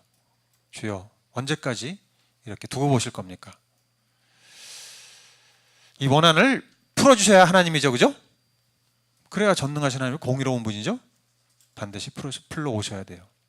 완전히 다 정말 만천하의 이 악을 빛으로 드러내시고 그걸 완전히 심판하시는 그런 일을 하셔야 돼요. 그래서 이제 그 다음에 계시록 16장에 이제 무리들이, 이때는 진짜 천사들과 그 무리들이, 지금도 계시고 전에도 계시던 거룩한 주님, 이렇게 심판하셨으니 주님은 의로우신 분이십니다. 주님이 의롭다는 것이 검증이 되는 것. 자, 그래서 여러분, 예수님이 다시 오신다, 심판하신다, 이거는 복음이라는 거예요, 그죠? 여러분, 예수님이 다시 오신다, 어떤 느낌이 드세요? 예수님이 다시 오신다, 예수님이 오신다, 오신대, 내일 오신대. 어떠세요, 여러분? 예수님이 그럼 할렐루야 막 기쁘세요? 아니 가만히 있어봐. 지금 내가 지금 오시면 안 되지 않나? 막 이렇게 되고 이제 빨리 내가 이거 뭐 해야 되는데 뭐 이거 어떻게 이렇게 어떻게 되세요, 여러분? 어릴 때 우리 친구들하고 놀다가 골목에서 저도 많이 놀았어요. 신문로에 살았는데 덕수 초등학교 국민학교 다니면서 명문 다니고 그랬는데 골목에서 애들하고 막 그 저 뭐 뭐죠 그 돌 뭐 비석 뭐 이런 거 하고 그런 거 하고 막 다방구도 하고 놀다가 어둑어둑해지면 어떻게 됩니까? 부르죠. 누구야 누구야 이제 그러면 야 니네 엄마가 부른다. 니네 엄마 왔다. 찾으러 와요 엄마가. 그러면 이제 걔는 가는 거야. 근데 이제 저는 우리 어머니가 일을 하셔가지고 안 오셔요. 집에 밥도 없어. 그러니까 나 혼자 떡 나오면은 어때요? 어둑어둑한데 혼자 떡 나오면은 우리 엄마 왔다 이 소리가 그렇게 반갑지가 않아요. 쓸쓸한 소리. 나 혼자 이게 집에 가야 되나? 뭐 이렇게 되는지. 자, 그러니까 여러분 예수님이 오신다 어때요? 아이고 무서워. 내가 죄진 것도 다 캐물으시는 거 아니야? 아니면 아직도 예수 안 믿는 우리 가족들이 있는데 어떻게 되실 것 같으세요? 이렇게 살다가 내가 이 세상 끝나면 너무 좀 미련이 많이 남는다. 후회가 된다. 어떠세요? 자, 예수님이 다시 오신다. 이게 이제 기쁜 소식이 돼야 되죠. 그죠? 나에게. 그래야 여러분 선교할 마음이 생겨요. 예수님이 다시 오신다가 나에게 지금 와닿지가 않으면 뭔 선교가 있어요, 이게. 여러분, 심판이 없으면 선교가 필요가 없잖아요. 그죠? 심판이 있기 때문에 선교를 해야 되는 거죠. 빨리빨리 선교를 해야 돼. 예수님 오시기 전에 심판당하지 않도록. 심판이 없어도 이미 늙어서 죽는 사람이 얼마나 많아요. 지금 지구상에 76억 있는데 지금 1초에 몇 명이 죽고 있더라. 하여튼 막 엄청나게 죽고 있어요. 자, 어떻게 할 것이냐 이거죠.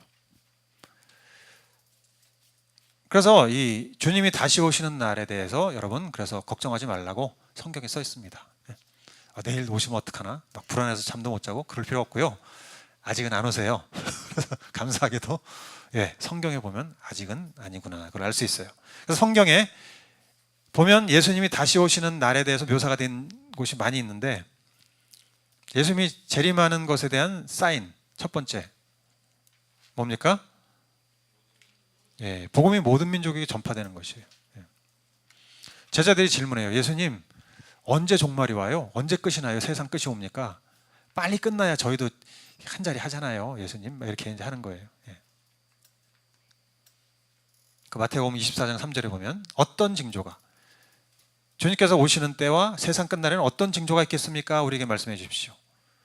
그 징조 중에 하나가 24장 14절에 다 같이 한번 읽어보죠. 굉장히 중요해요. 이거 외우셔야 되는. 읽어보죠. 시작. 이 하늘나라의 복음이 온 세상에 전파되어서 모든 민족에게 증언될 것이다. 그때야 끝이 올 것이다. 이거예요. 마지막에 징조는 복음이 온 세상 모든 민족에게 전파되는 것이다. 여러분 첫 시간에 말씀드렸죠? 우리가 세계 복음화 할 때 그 복음화의 목표는 뭐라고요? 세계 복음화의 목표? 전 세계 모든 사람을 한 사람 한 사람 다 예수 믿어서 구원받게 하는 거죠. 그죠?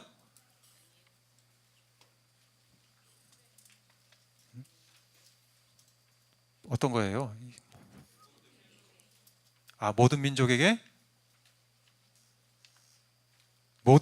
한 사람도 빠짐없이 다 구원받는 거죠. 그죠?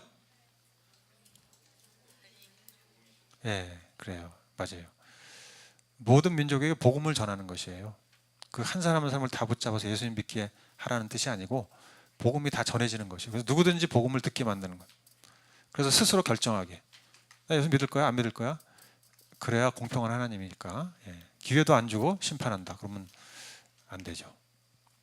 기회를 다 충분히 주신 다음에 복음을 다 전한 다음에 편만하게 복음이 전파되고 그 다음에 이제 예수님이 오시는 거예요. 그 다음에 둘째 사인이 뭔가 하면 뭡니까? 이스라엘이에요. 그래서 바울이 이스라엘에 대해서 얘기하죠. 로마서 11장에 이 신기한 비밀을 여러분이 알기 바란다 그러면서 그 비밀은 이러합니다. 이방 사람의 수가 다 찰 때까지 이스라엘 사람들 가운데 일부가 완고해진 채로 있으려는 것. 이방 사람의 수가 다 차는 것. 그러면 그 다음에 온 이스라엘이 구원을 받게 된다. 그리고 구원하시는 분이 시온에서 오실 것이다. 예. 이게 이제 예수님의 재림이에요. 그러니까 예수님이 재림하실 때 어떻게 돼요? 이스라엘이 구원받는 거예요. 그 전에 예수님이 오시기 전에 온 이스라엘이 구원을 받게 된다. 그리고 이스라엘 안에 예수 믿는 사람이 많아지는 것, 대규모 회심이 일어나는 것, 이게 사인인 거예요. 그래서 여러분 종말에 두 가지 큰 사인을 기억하십시다. 첫 번째 뭐예요? 모든 민족에 복음이 전파되는 것이고, 두 번째가 이스라엘이 예수 믿는 거예요. 그래서 우리가 이스라엘의 회복 자꾸 얘기하는 것은 이것을 말하는 거예요.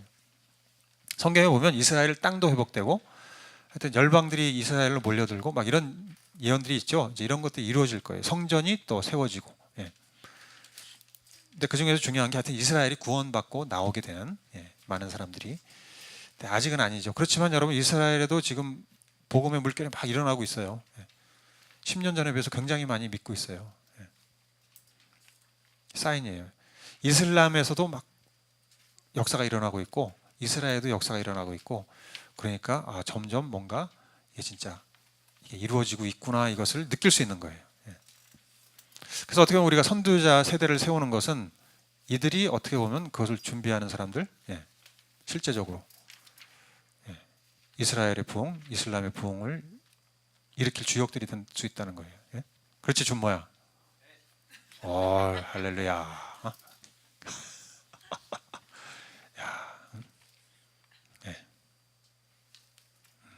맞아. 재영이도 그치? 우리 재영 형제는 10월 말쯤에 레바논 갈 거예요. 하여튼 몇 달 갔다 올 건데, 이제 하여튼 참 너무 기쁩니다. 그래서 두 가지 사인 이제 아시겠죠, 그죠? 그래서 우리가 이스라엘의 회복에 대해서도 굉장히 관심 있게 보는 거죠. 기도하고 이스라엘 정치적 상황도 이렇게 계속 보고 그러고 있습니다. 뉴스도 들으면서. 자, 그 다음에 그러면 이제 성교가 완성된 상태, 이게 클라이막스인데 참 사실은 여기까지 오려고 이제 한 거예요. 요한계시록에 성교가 완성된 장면이 나오니까 그 새 창조의 장면이 나오잖아요. 우리가 그 부분을 읽을 때면 막 감동의 물결이 이제 모든 게 다 지나가고 정말 새롭게 되는구나. 이제 쉴 수 있겠구나. 쉴 수 있겠구나. 이런 생각이 드는 거예요. 언약이 성취되는, 모든 언약이 성취되고 하나님의 뜻과 계획이 다 풀어져서 이제는 더 이상 이제 이렇게 애쓰지 않아도 되는. 첫 번째로 모든 민족이 예배드리는 것. 여러분 모든 민족이 구원받는 것, 그게 이루어지는 거야. 아브라함의 복이 모든 민족에게 미치는 것이 이루어지는 거예요. 계시록 7장 9절에서 10절 우리 다 같이 한번 읽어보겠습니다. 시작. 그 뒤에 내가 보니 아무도 그 수를 셀 수 없을 만큼 큰 무리가 있었습니다. 그들은 모든 민족과 종족과 백성과 언어에서 나온 사람들인데 흰 두루마기를 입고 종려나무 가지를 손에 들고 보좌 앞과 어린 양 앞에 서 있었습니다. 그들은 큰 소리로 구원은 보좌에 앉아 계신 우리 하나님과 어린 양의 것입니다 하고 외쳤습니다. 이 장면, 지금 우리가 예배 드릴 때도 마음이 뜨거웠어요. 아까 다 같이 모여서 막 손 들고 이렇게 하나님께 몰입하고 막 찬양할 때 뜨거웠어요. 보기 좋다. 하나님 얼마나 기쁘실까. 요 정도 모였는데도. 그런데 여러분 모든 민족이, 종족이, 백성들이, 언어들이 다 모여가지고 하나님 앞에서 예배를 드린다. 구원은 보좌에 앉아 계신 우리 하나님과 어린 양의 것입니다. 이게 여러분 큰 소리로 외쳤다 그랬는데 76억 명 중에 지금 한 25억 정도 믿는다 치고, 그 중에서 제대로 믿는 사람은 8억 정도 될 것이다. 그럼 8억에서 한 20억 정도의 인간이 모여서 한 목소리로 외쳐봅시다. 이거를 어떻게 들릴지. 8억이 모여서 외쳐봐요. 정말 장관일 거예요, 그죠? 그 보좌에 앉으신 하나님도 막 기쁘실 거야. 예수님도 그렇고. 어린 양과 하나님 찬양합니다 막 외치면 진짜 막 이거 가요 무대? 아니 뭐지? 가요 무대가 아니고 예? 뭐야 요새 뭐 이렇게 좀 예? 아이돌 막 깍깍하는 그런 무대 뭐예요? 뭐 열린 음악회? 열린 음악회? 기껏 생각나는 게 이게 좀 신세대 얘기해 보지 좀. 예? 뭐 그렇게 여러분 그거 육아 아니죠, 그죠? 제가 또 아시다시피 제가 또 락 밴드 했었잖아요. 그러니까 이게 막 한번 쫙 하면 그냥 사람들이 쫙 하면 그냥 그 막 떠내려가는 그 뭐 있어요 옛날에 그런 헤비메탈 그룹 같은 애들이 막 한번 다 그냥 동네가 떠내려가고 막 폭죽 터트리고 그러면은 와 장관이 장관. 지금 이게 8억 명이 뭐 10억 명이 아니면 지금 인류에 구원받은 모든 사람이 모여서 이렇게 외친다면 이건 어마어마한 장관이죠. 예. 또 하나님 보좌 가운데 빛 가운데 둘러싸이시고 온갖 찬란한 빛들이 막 비치고 막 이 저 무대가 어마어마한 거지 이제. 예. 그것을 이제 기다리는 거예요 우리가. 예. 열망하는 거예요. 그 날이 오기를. 그러니까 저기 미개한 나라, 뭐 흑인, 뭐 우리가 알지도 못하는 그런 사람들, 미개하다고 생각했던 그런 사람들까지도 다 구원받고 예. 정말 극악무도한 자들이다 하는 이런 사람도 구원받고 예. 하여튼 뭐 높은 사람이나 낮은 사람이나 전부 다 모여서 우리가 알지도 못하는 어떤 구석에 있는 예. 아프리카나 또는 아마존의 정글 속에 그런 사람들까지 다 나와서 이렇게 하나님을 찬양하는 것을 그리는 거예요. 예. 이게 하나님의 꿈이에요.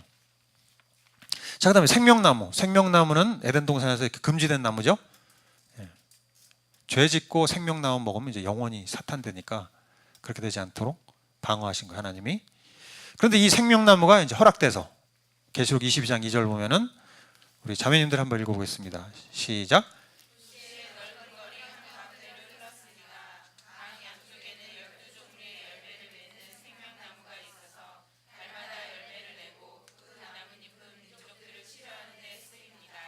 네. 이 도시 넓은 거리 한가운데를 흘러 생명수가 흐르고 그 양쪽에 이제 이 생명나무가 있고, 예. 이 생명나무가 이제 우리에게 허락되는 거죠. 생명나무. 그리고 그 나무 잎을 통해서 치유가 일어나는. 모든 민족의 치유. 우리 하만수 가서 했던 건 유가 아닌 진짜 다 완전 모든 게 다 치유되는 그런 일이 일어난다 이거죠. 그러면서 치유되면서 어떻게 해요? 건강해지는 거예요. 예? 영혼육이 건강해지는. 우리가 생명, 제가 영혼육 생명 우리 많이 말씀드렸죠. 그 영혼육의 생명이 이제 완벽하게 회복되는 것. 예. 그 날이 온다 이거죠. 새 창조, 새 하늘과 새 땅. 계시록 21장 1절에 보면 나는 새 하늘과 새 땅을 보았습니다. 이전의 하늘과 이전의 땅이 사라졌습니다. 새 하늘과 새 땅이니까 이전의 땅과 하늘 오염된 또 피로 물든 이 땅. 여러분 우리 한반도도 여기 얼마나 참 하여튼 얼마나 많은 사람이 여기서 피 흘리고 죽었어요. 그냥 싸우고 뭐 모략 또 억압 폭정 뭐 이런 거에서 무고하게 죽은 사람들이 얼마나 많아요. 그래서 하나님이 이 땅이 오염됐다 그러잖아요. 예, 피로 무고한 피로. 그래서 땅이 외친다고 우리는 너무 괴롭다 괴롭다. 예. 근데 이 옛 땅 없어지고 하늘 예, 오염된 하늘 예, 없어지고 이 하늘은 이제 영적인 존재, 악한 무리들도 다 포함해서 귀신들, 사탄 이런 악한 존재들 다 사라지고 그런 새 하늘과 새 땅이 임하고 또 만물이 새롭게 되는 거. 아까 얘기했죠. 하나님의 그 성교 이야기. 창조했는데 타락했는데 다시 구속해서 정화시켜서 불이 임해서 이 땅과 하늘을 다 정화시키고 그 다음에 새 하늘과 새 땅으로 만드시고 거기에 이제 드디어 하나님이 임하시는 거예요.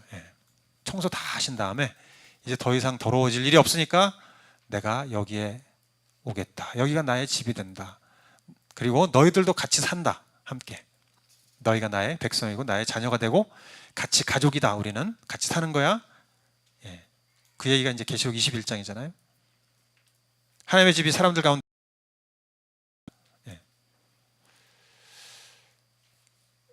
우리 집 옆에 하나님의 집이 있는 거예요. 그래서 하나님을 늘 보는 거야. 같이 있는 거예요. 우리도 같이 있고. 근데 그 새하늘과 새 땅에는 어때요? 4절에 보니까 눈물 없고 왜? 너무 슬프니까, 너무 아프니까 눈물 흘리는데 이런 게 없다는 거야. 이제 너무 괴로우니까, 막 갈등하니까 눈물 이제 더 이상 없고, 죽음도 없고, 슬픔도 울부짖음, 막 절규하는 것도 없고, 고통도 없고, 예. 타살 이전 것들. 그래서 지금 땅이 오염되고 피로 물들고 사탄과 그 졸개들이 활개치고, 우리는 막 그들의 노예, 예? 악한 영들의 노예 상태에서 죄짓고 막 이러고 막 그냥 엉망진창으로 살고 있는데, 그러니까 갈등하고 시기하고 질투하고 무너지고 막 헐뜯고 다 그냥 막 이렇게 상처가 심하고 아픔 가운데 살고 있는데, 이 모든 것들이 다 사라지니까 그냥 새하늘과 새 땅에는 어때요? 기쁨만 있는 거지. 서로 사랑하는 거죠. 예. 이제 그리고 선함이 있고 의로움이 있고, 예. 이런 아름다움이 있고, 너무나 아름다운 세상. 예. 있지 않으리 뭐 이런 아름다운 세상. 예. 그거. 자, 이 모습이 이제 우리가 그리는 모습, 하나님이 꿈꾸는 모습, 하나님이 이루시려고 하는 모습, 우리의 선교의 소망이에요. 소망. 아, 저렇게 되고 싶다. 저렇게 돼야지. 예. 그래서 우리가 선교에 헌신하는 거예요. 예. 이것을 보기 위해서. 더 이상 죄와 고통과 죽음과 저주가 없고, 이건 완전한 자유. 영혼육의 생명이 충만해지는 것, 건강해지고, 영의 생명, 하나님과 친밀해지고, 하나님을 너도 나도 다 알게 되고, 그 다음에 혼의 생명이 충만하면 어떻게 해요? 서로 너무 사랑하게 되고, 관계에 벽이 없고 거리낄 게 없고 죄가 없고, 정말 서로를 위해서 이렇게 사는 거예요. 화목하고 언제나 웃음이 끊이지 않고, 그 다음에 육의 생명 건강하니까, 아프지도 않고 영원히 죽지 않고, 아무거나 막 먹어도 소화가 잘 되고, 먹고 싶은 거 다 요리를 해 먹어도 되고, 전 세계 모든 나라의 요리를 다 먹을 수 있는, 마음껏. 이빨도 안 썩지, 단 것도 막 먹을 수 있고, 콜레스테롤 없죠, 뭐 이런 거. 하여튼 그뿐 아니라 내가 하고 싶은 일, 내 육에 관련된, 나는 이런 건물을 짓고 싶었어, 그런 거 막 짓는 거야. 나는 이런 거 연구해서 뭔가 발전시키고 싶었어, 그런 거. 끊임없는 발전, 노력에 대한 대가, 열매, 생육하고 번성하고 충만해지는 것이 드디어 이루어지는 거예요. 나를 통해서. 그 생명의 역사가 막 일어나는 거예요. 여러분, 그 생명의 역사가 사실은 우리 안에도 일어날 수 있습니다. 그죠? 이미 예수의 생명이 우리 안에 있으니까 우리가 그렇게 할 수 있어요. 근데 이때는 완전한 생명이 이루어지는 거지. 또 환경도 너무나 아름다운, 이제 썩는 것이 없으니까, 정말 아름다운 환경, 건강한 환경, 완전한 환경 속에서 우리는 에덴 동산을 누리면서 사는 거예요. 그리고 이제 모든 민족 열방이 다 하나님을 알고 하나님을 왕으로 모시고, 그분의 주권을 인정하고 주인으로 모시고, 그러니까 더 이상 이제 바벨의 분쟁이 없는 거예요. 서로 다투고 갈등하고 전쟁하고 불의가 있고 불공평하고 이런 게 없고, 압제가 없고, 그런 깨어짐이 다 이렇게 봉합이 돼서 완전히 하나가 딱 돼가지고 다 같이, 하나 앞에 나와서 예배드리는 것. 여러분, 미움이 없고 죄가 없고 욕심이 없고 하나님을 사랑하고 그런 사람들이 모여서 예배드리면은 여러분 정말 뜨거워요. 예를 들어서 우리 마프 모임, 선교사들 모임, 거기 한번 가보면은 대부분 이제 우리 완벽하진 않지만 그래도 우리 기준 그래도 좀 이렇게 좀 정화된 사람들이 모이잖아요. 선교에 헌신하는 사람들. 그러니까 이 예배가 틀려요. 예배가. 야, 어때요? 우리 조상봉 집사님 그 경험했잖아요, 그죠? 예. 그래서 좀 사람이 달라지셨어요, 그 이후에, 그죠? 얼굴이 더 편안해지시고 이렇게 온화해지시고 막 사모함이 막 이렇게. 그러니까 이런 예배를 드리면 여러분 사람이 달라집니다. 그래서 여러분, 우리 교회 예배를, 여러분 금요 예배가 온 예배를 이렇게 좀 굉장히 귀하게 생각해야 돼요, 사실. 이런 마음이 있는 사람들이 모여서 욕심도, 그러니까 세상 욕심 내려놓고 관심사 뭐 이렇게 막 이것저것 막 복잡한 데 내려놓고 하나님 사랑합니다, 하나님의 성교와 또 서로 사랑하는 마음과 의를 추구하는 마음과 이런 걸로 모여서 예배를 드리면은 달라요. 예배가 뜨거워요. 우리의 구원이 보좌에 앉으신 분과 그 어린 양께 있습니다. 존귀와 찬양과 권세와 영광을 돌려드립니다. 막 이렇게 하면 그냥 진짜 완전히 하늘이 떠내려가는, 정말 하늘이 갈라지고 그냥 성령님이 임하는 걸 느끼는 거예요. 그런 예배. 그러니까 그게 이제 이 천상의 예배가 여기 좀 구현됐으면 좋겠는데 저는 이거는 오는 한 사람이 어떤 마음으로 오느냐예요, 그죠? 여전히 막 욕심과 세속에 찌들리고 막 경쟁과, 근데 여기 와서 좀 이렇게 예배드리면서 좀 이렇게 위로받고 좀 다시 나가서 싸워야지, 치고받고 잘해야지, 이런 마음으로 오면은 여러분 이 안 살아요. 예배가 이 영이 안 살아요. 그냥 아니면 나와 우리 가족, 그렇죠, 주님 복 주세요, 뭐 이런 마음으로 오고, 다 그렇게 하면은 이게 다 그냥 따로 국밥인 거예요. 그렇지 않고 다 비우고 정말 주님 보좌에 앉으십니까 어린 양께 모든 찬양과 존귀와 영광을 돌립니다. 너무 기쁩니다. 좋습니다. 선하신 분, 욕심 버리고 경쟁심, 시기심, 질투심 이런 거 버리고 쫙 와서 이렇게 하나님께 초점 맞추고 사랑합니다 이렇게 하면서 예배 드리는 것, 그것이 이루어지기를. 만약에 주일 예배가 그렇게 된다면, 금요 예배가 그렇게 된다면 예배 드리러 오는 사람이 여러분 하나님을 느낄까요? 느껴요. 달라요. 완전히 분위기가 달라요. 그러면 이게 와, 여기 뭐지? 이렇게 느껴요. 그게 이제 구심적인 선교예요.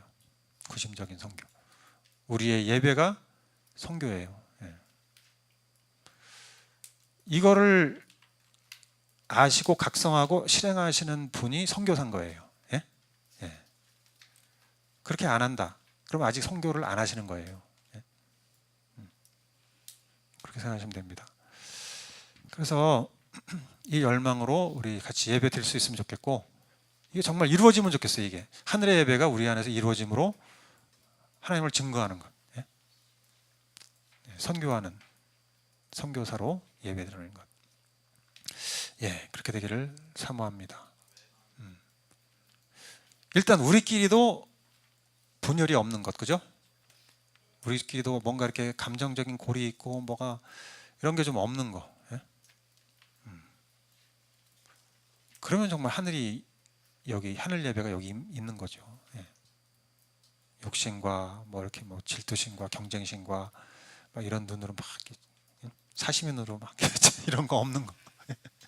의심하고 또 막 이렇게 또 오해하고 편견과 이런 것들 없는 거, 그죠? 우리끼리라도 한번 그렇게 예배를 드려보는 것.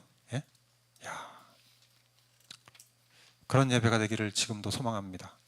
제가 30년 정도 믿고 있는데 계속 그걸 추구하고 있는 거예요. 천국 가기 전에 우리끼리 한번 이루어봤으면 좋겠어요, 그죠? 셀 모임에서도 예배 드릴 때 노래 몇 곡 이렇게 펴가지고 아니야 이게 아니고 그게 아니고 정말 그런 마음으로 모여서 한번 이렇게 예배를 드려보는, 하나님을 사랑하고 서로 사랑하고 욕심 없고 정말 순수한 마음으로 두 사람이 모여도 내가 너희들 중에 있다 말씀하셨죠. 그런 예배가 되기를 원합니다. 이런 선교에 대한 소망을 가지고 여기 계신 모든 분들이 다 선교하시기 바랍니다.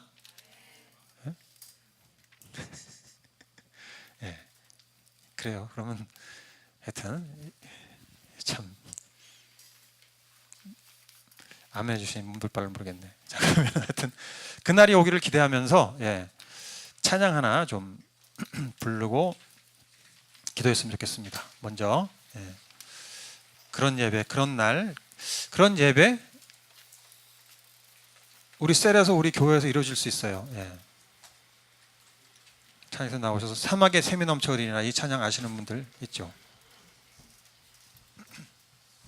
가사를 보면 사막은 여기에 방배동, 우리가 사는 땅 사막, 샘이 넘쳐 흐르리라, 사막에 꽃이 피어 향내 내리라. 주님이 다스리는 그 나라가 되면 사막이 꽃동산들이 사자들이 어린 양과 뛰놀고 어린이들 함께 뒹구는 참사랑과 기쁨의 그 나라가 이제 속히 오리라. 아멘입니까?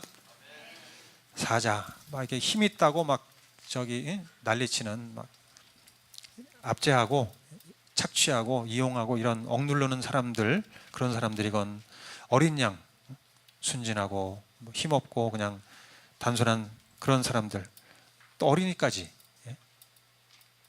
또 독사골에 어린이가 손 넣고 장난쳐도 물지 않고, 해가 없는, 욕심이 없고 질투 경쟁심 없고 시기심 없고 살이 없고 막 이런 것들이 이제 풀어지는 거예요, 그죠? 쫙 풀어지면 나라가, 열방이 완전히 이런 게 다 풀어지면 분열이 없고 하나가 되는 주님 앞에서 그런 나라가 오기를 원하시죠? 예, 우리 그런 마음으로 한번 불러보겠습니다. 사실 가정에서도 사막에 샘이 넘쳐 흐르리라. 사막에 꽃이 피어 향내 내리라. 주님이 다스리는 그 나라가 되면은 사막이 곧 땅산되리. 사자들이 어린 양과 뛰놀고 어린이들 함께 뒹구는 참사랑과 기쁨의 그 나라가 이제 속히 오리라. 사막에 샘이 넘쳐 흐르리라. 사막에 꽃이 피어 향내 내리라. 주님이 다스리는 그 나라가 되면은 사막이 곧 동산되리. 사자들이 어린 양과 뛰놀고 어린이들 함께 뒹구는 참사랑과 기쁨의 그 나라가 이제 속히 오리라. 사막에 숲이 우거지리라. 사막에 예쁜 새들 노래하리라. 주님이 다스리는 그 나라가 되면 사막이 낙원되리라.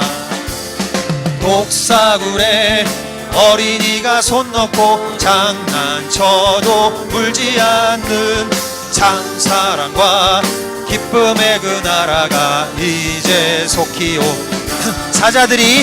사자들이 어린 양과 뛰놀고 어린이들 함께 뒹구는 참사랑과 기쁨의 그 나라가 이제 속히 오리라. 독사굴에 어린이가 손 넣고 장난쳐도 울지 않는 참사랑과 기쁨의 그 나라가 이제 속히 오리라. 아멘. 이게 이제 어떻게 보면 평화 오는 건데 인간의 힘으로 해보자고 막 하는 사람들도 있잖아요. 그렇게 되지 않는다는 거죠. 인간의 힘으로 안 되고 예수님이 다시 오시고 성령님이 우리와 함께 하셔야 이게 이루어지는 것이에요. 그래서 좀 기도하겠습니다. 잠깐. 자, 어떠세요, 여러분? 나는 지금 선교하고 있는가? 생각해 보십시오. 나는 선교하고 있나? 선교는 저기 어디 멀리 해외로 나가는 것이 선교인가? 그게 아니고 지금 내가 선교하고 있거나 안 하거나 둘 중에 하나입니다.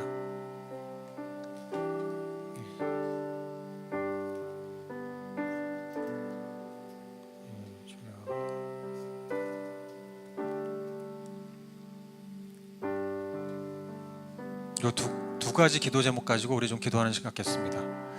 나는 선교할 마음이 있는가? 선교에 헌신하겠는가? 여러분, 하나님이 선교에 초청하신다? 그럼 내가 해야 될 거는 충성이에요. 충성과 헌신. 그러니까 하거나 안 하거나예요. 뭐 좀 이렇게 좀 하는 둥 마는 둥. 이거 아니고 정말 나의 모든 삶이 하나님의 선교에 하나님이 나를 선교 동참하라고 초청하셨구나, 택하셨구나. 아브라함처럼 너는 복이다. 열방의 복이 되라. 택하셨구나. 난 복이구나. 믿습니다. 내가 하나님의 선교 사업에 동참합니다. 이게 믿음이에요. 우리가 믿음 하는데 뭘 믿는 건지를 확실해야 됩니다. 이게 믿음입니다. 내가 하나님의 나라와 의를 위해서 내 모든 것을 내놓습니다. 믿음이에요. 하나님의 선교를 위해서 나 동참합니다. 나 작은 나지만 주님께서 쓰실 줄 믿습니다. 나는 선교할 마음이 있는가? 충성하겠는가? 그 다음에가 나는 선교의 소망을 붙잡고 가는가? 내 안에 소망이 있는지, 열망, 그렇게 되기 원합니다. 그런 날이 오기 원합니다. 그냥 막연하게 예수 믿고 천국 가, 그게 아니고요. 이런 나라가 오기를, 주님이 원하시는 그 나라, 새 창조가 이루어지기를 원합니다. 나도 거기에 일조하고 싶습니다. 이런 소망이 있는지, 이 두 가지를 가지고 우리 다 좀 기도하겠습니다. 소리내서 좀 기도하시죠. 소리내서 기도하시고 방언으로 기도하시면서 하나님이 나에게 주시는 마음을 받으시기 바랍니다. 주여 함께하여 주십시오. 주여 방언으로 기도하셔도 좋습니다. 주님, 저에게 말씀해 주십시오. 내가 선교에 헌신하길 원합니다. 선교가 뭔지 더 깨닫게 해주십시오. 나의 사는 삶이 더 의미가 있고 분명해지길 원합니다. 주여 도와주소서.